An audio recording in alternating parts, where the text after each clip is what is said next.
This is the IBJ podcast for the week of September 23rd, 2019. I'm Mason King.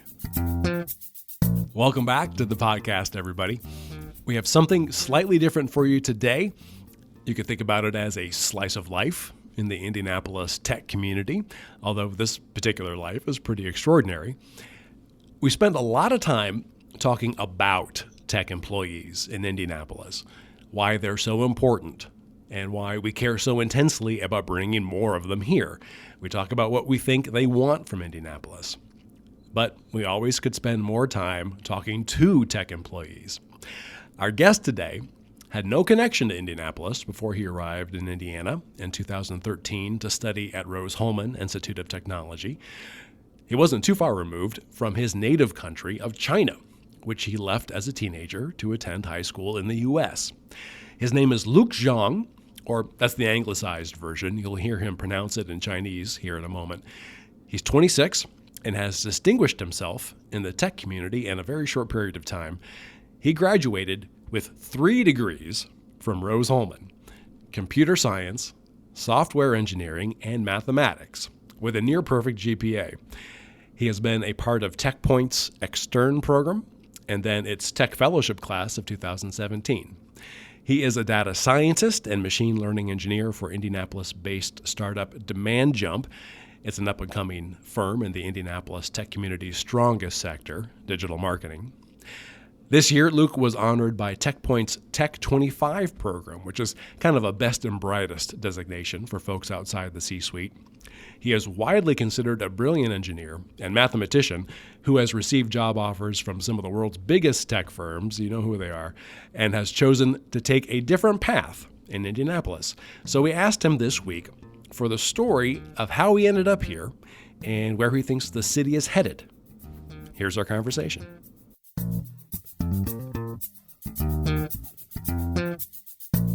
Luke, thank you so much for making time for us today. I really appreciate it. Thank you so much. It's been an honor. Explain to me very quickly, what is the correct way to pronounce your name? So Chinese 101 here. The correct way to pronounce my name is Zhang.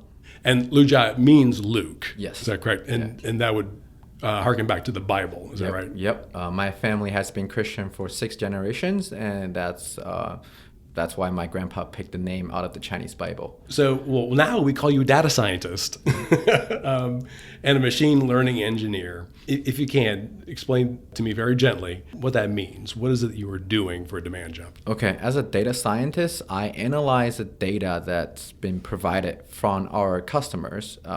Some of our customers are Fortune 500 enterprise. Some of them are local startups, and they all face different kind of problems, whether regret their product or their services. So by analyzing all those data, I'm able to tell them, where the gaps between you and your competitors, and try to optimize your solution, your product, your service, so that everybody wins. Now, let's do it for a 4-year-old.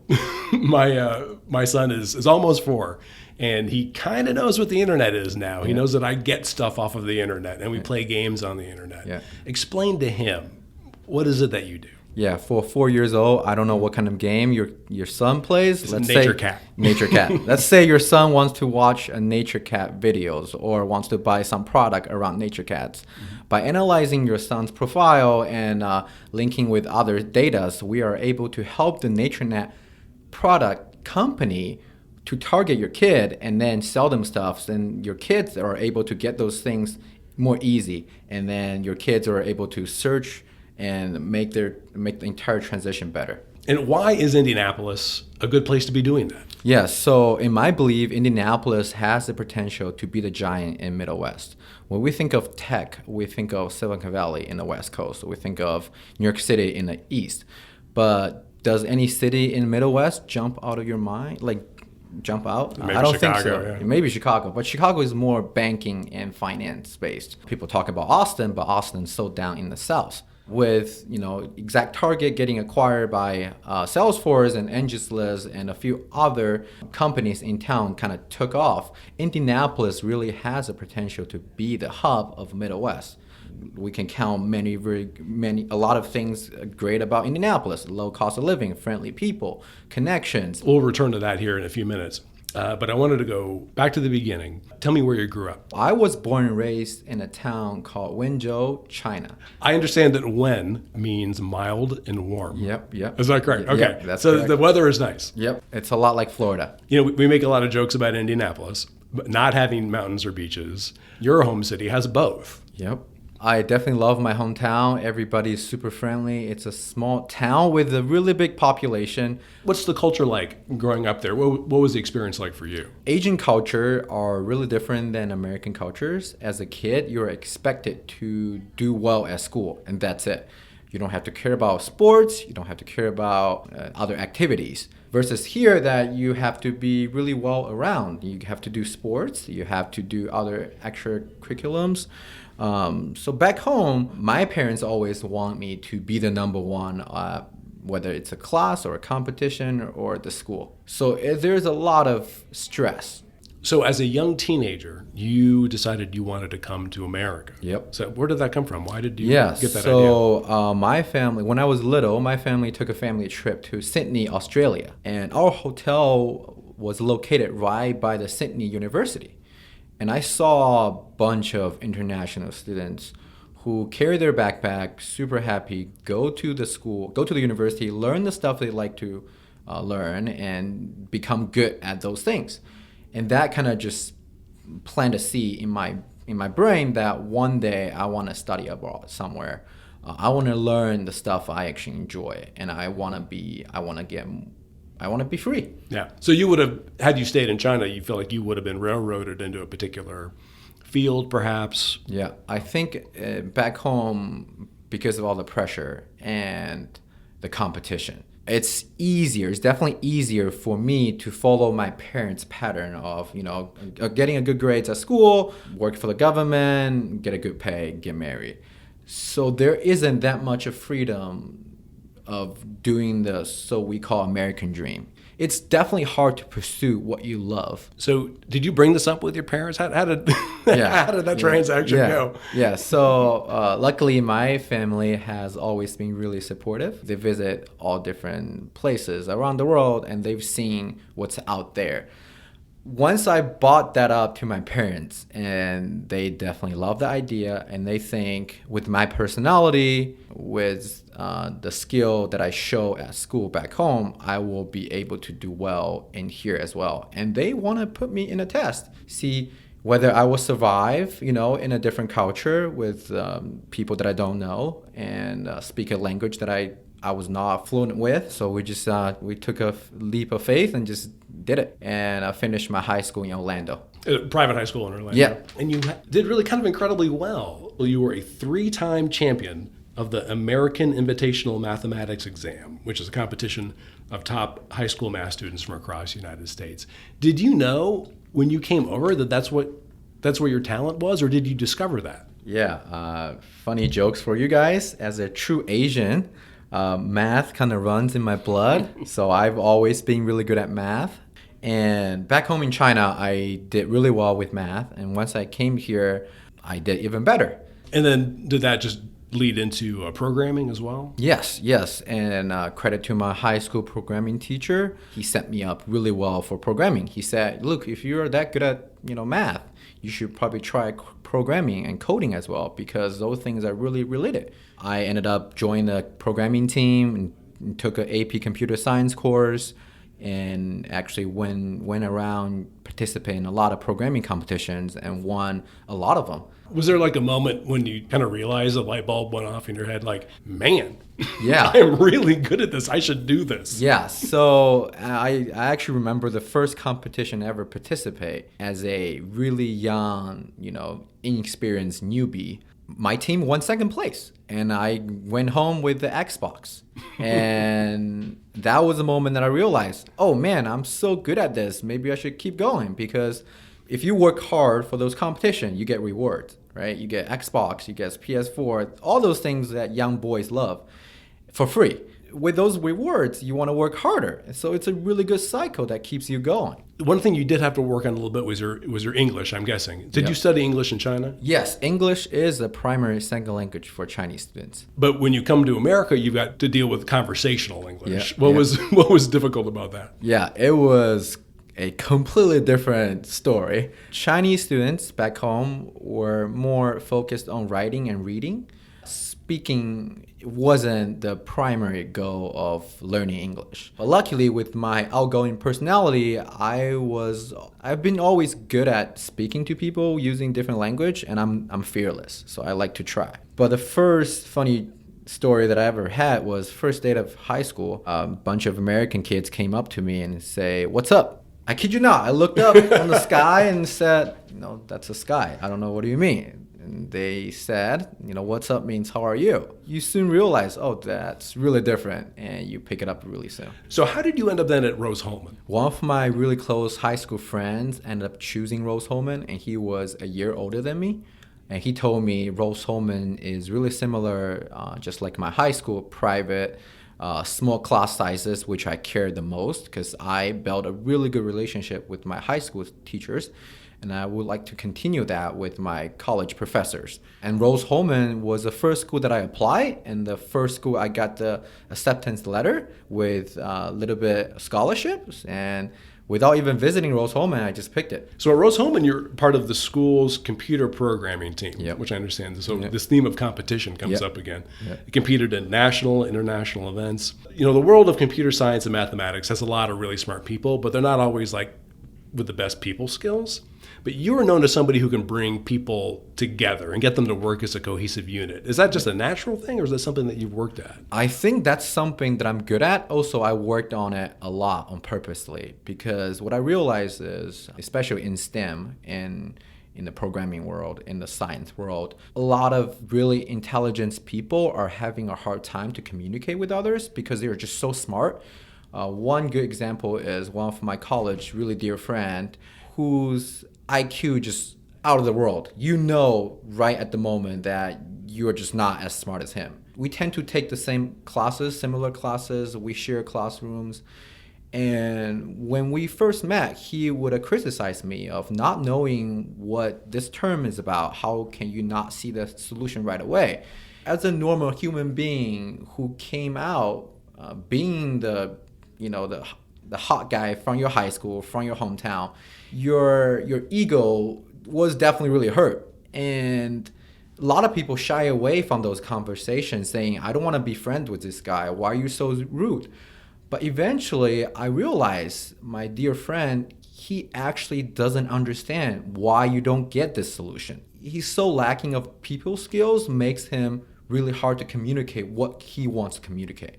And I soon realized there are so many smart people out there. I probably won't be the smartest guy my entire life. And why can I try be the most effective communicator who are pretty smart, who can build the bridge between the business, between the normal human being and the intelligence people. What do you think is the most important lesson that you learned about how to communicate?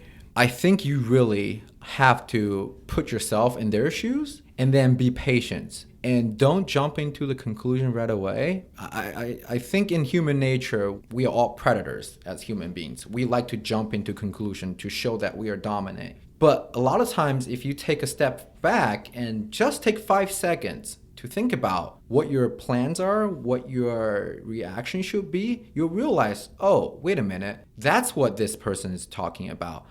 He doesn't mean this in a harm way.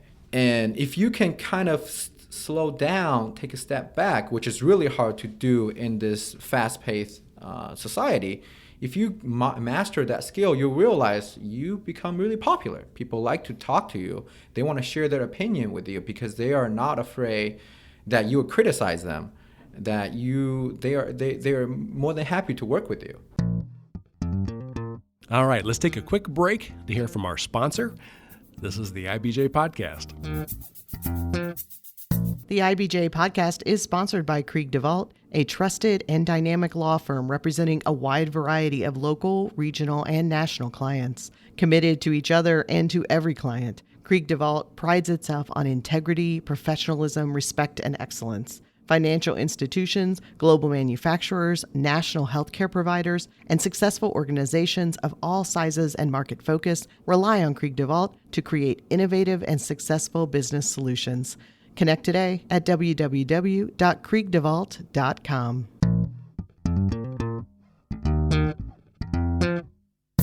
All right, we're back with the IBJ podcast. I'm Mason King, and we're talking with Luke Zhang, a data scientist and machine learning engineer for DemandJump here in Indianapolis. So in 2014, that you joined the Extern program, which is a college internship program run by the local tech advocacy group, TechPoint. You later became part of TechPoint's Tech Fellowship class of 2017, and you became curriculum chairman. What does that mean exactly? Basically, I don't know if you heard of Oral Fellowship. So it's the tech version of Oral Fellowship, where TechPoints kind of recruits fresh out of college kids and place them in different tech companies in town. And then we will constantly organize monthly meetings and trying to get the tech leaders like CEOs, CTOs, we have them come in to give us a talk, to tell us their words and wisdoms. And also we do volunteer events. We serve the community, trying to give back. And we also have fun as well. So as a curriculum chair, my duty was to organize all those big talks with the CEO and CTO. And throughout my entire curriculum chair career for a year, a short year, I organized a couple big events, such as having the mayor of Indianapolis, Mayor Hochstadt, came in. We got to see his office, hear his opinion on Indy Tech. And we have mid-level management people who came in, gave us talks about how we are going to be them in 5 to 10 years. And how is that life different from being the new guys on the team? And we also had big CEOs come in to give us talk about how you get to the very, very, very next level of becoming a CEO, running a successful company. Was there any one lesson that you took from that? I think that's what I appreciate about Indy tech ecosystem, Indiana in general. People are so nice here. Whenever you make a reasonable request, they respond to you right away. Scott Dorsey came in. It was a co-event with the Oral Fellowship. He gave, out of his busy schedule, he took the time out and gave us a talk. And can you imagine having that big of a CEO came in like a normal person and give the young kids a talk about his life and about his career? I don't think that happens in Silicon Valley. I don't think you can easily get a hold of Mark Zuckerberg and say, yo, Mark, would you like to come in and give, the 20 of us a talk? People here are just so nice and so happy to give back. Yeah, so when you graduate from Rose-Hulman, I guess I can brag for a little bit. You got offers from, the biggest firms. Facebook, Google, Amazon. Why did you stay in Indianapolis? That circles back to the people connection and also TechPoint as well. I want to give kudos to TechPoint. My first ever internship was with Extern, with KSMC. And that's when I met my mentor, Tyler Foxworthy. Shout out to Tyler and his own company, Vertex Intelligence. Tyler and I are literally the same kind of people. Tyler was a prodigy before me. He was young, smart data scientist, super successful. He was the chief data scientist at KSMC. And I worked under him as an intern, as a young freshman intern who doesn't know anything. And Tyler was able to give me so much advice, whether it's career or life, that we kept this mentorship going for now 6 years or 7 years now. We still get drinks all the time and talk about, the most advanced academia paper or business or whatever. And that kind of people connection, that warm, friendly connection kept us going for entire college. And I worked for West Coast companies, East Coast company, part-time for Middle West company as well. And I worked for many different companies, and I just don't get that anywhere out of Indianapolis. And then when my senior year rolls around, I actually got a lot of offers, and I actually went on a lot of on-site companies to see what their culture is about. And Tyler sold me on literally one sentence. He said, if you go to a big company, great, you're making a lot of money, but you're nothing more than a badge number. The company will still exist if you leave. They become a little bit better with you there, but there are so many people there, and the company structure is so well established, you are not that important. You are nothing more than a badge number. But versus here in Indianapolis, Indiana, the whole tech ecosystem is growing. People like us who can make a difference. Yes, money is great. Yes, benefits great. But it's that difference that makes me feel like important. I met the governor multiple times. I met the mayor multiple times. I got to sit down with Scott Dorsey.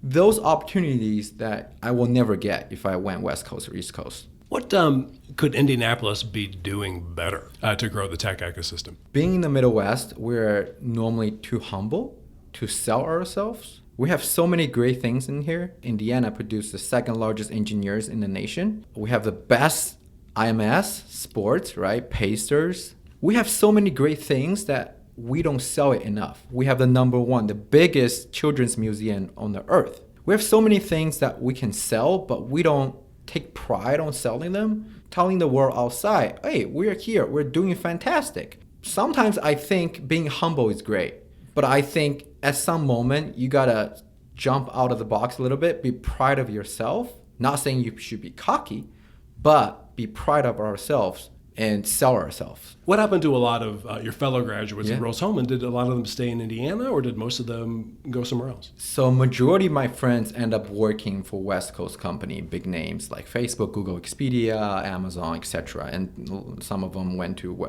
East Coast as well. And only a few of them, actually only a few, I want to say that percentage is like 10 or maybe 20%, maybe even less, end up staying in Indy. Because obviously West Coast, East Coast, and here the wage difference, compensation, everything is so different. And if you never experience the extern, you never experience a tech fellowship, you never experience interning or working for indie companies, you don't know, you don't want to take the risk, right? But if you go work for big companies, that's a sheet of paper that you're gonna sign. You know you're gonna get this amount of money. But in here, you don't know. You don't know what kind of soft benefits you will get. You don't know that you will get really great people connections and cost of living, low cost of living, etc. Have you followed up with some of your friends to see how their experience is? Yeah, so I'm still really tight with all my Rose-Hulman buddies. We get together all the time, snap, FaceTime each other and go on trips. I want to say grass is always greener on the other side, but I'm not jealous of them. But I think they're more jealous of me to see me getting press, to win awards, to do cool stuff. A lot of them kind of just stuck at a team who does one part of things, like a small part of things. Versus me here in DemandJump, I'm lucky and spoiled to do different kinds of things. I get to solve literally different kinds of problems that you can ever imagine. I have a lot of flexibility to do different kinds of things. But versus, being a small part of a big company, you get to do a small piece of it. And that piece might have a gigantic team of 20 or 30. I think that importance is not there. That influence is just not there. Now, you're currently getting a Master's of Science in Machine Learning from Georgia Institute of Technology. Where do you have time to do that? Great question. It's online, I'm assuming. Yeah, it's online. I think you just have to budget your time well. One thing that I did to save some time for myself was cutting off social media. So I deleted my Instagram, I deleted my Facebook, Snapchat, etc. Because as a data scientist, there are a lot of talks about the data privacy and a few others, all those things. The close friends you will have will still remain close with you. The small circle of friends will always be there. So I rather utilize those time to, go pursue a master's degree or read a paper or go watch a movie, rather than sit there scrolling up and down doing nothing. Now, you're currently in the U.S. on a work visa, and DemandJump is sponsoring the effort to get a green card. What is that process like? It is a lot of back and forth between the company, the lawyer, and I. But luckily, credit to DemandJump. Also, I'm really appreciative and grateful for that. We were able to move the process and make it go smooth and fast. It is a lot of paperwork, a little bit money as well. But I think I'm going to quote my CEO, Christopher Day here. He said he's more than happy to sponsor a person who truly understands what American dream is about. And you want to become a U.S. citizen, which would mean that you'd have to give up Chinese citizenship, Yep. I think. Yep. Are your parents okay with that? Yes. Have you had that conversation? Yes, we had that conversation. That conversation was really short. So I went home for Lunar New Year this year. 2 days into my trip, I realized my stomach was not feeling right. And then I soon realized I missed my cheeseburger. That was a moment that I realized, man, I'm too Americanized. So I told my parents the next morning, and they are aware of it, that I'm getting my green card And we just had the conversation. I said, look, you see, like I've been here majority of my life. I built all my connection here. I have a great job, great company to work for. If, timing comes, I might give up on my Chinese citizen and become a U.S. citizen. And they're happy for it. So by now, they understand what American dream is about and what I really want. So they are really supportive of what I want to do. That's all you can ask from your parents, isn't it? Yeah. Well, thank you so much, Luke. I really appreciate it. I'm sure we will be talking again sometime in the near future. Thank you. My thanks again to Luke. IBJ's Anthony Shutley has a full profile of Luke in the latest issue of IBJ, and as much from the perspective of his teachers and employers and mentors over the years as from Luke himself. A few other stories I wanted to point out in this week's paper. Sam Quinn explores how some Westfield residents have become skeptical of how quickly the city is growing and are pushing back against a deluge of new housing proposals. Also, Susan Orr takes a closer look at the next step in Indigo's strategy to attract more riders, working with employers and schools along the beefed-up transit system to make specialized pitches to their employees and students. Again, you can find these stories in the latest issue of IBJ, which, of course, you have delivered to your home or office, or online at ibj.com.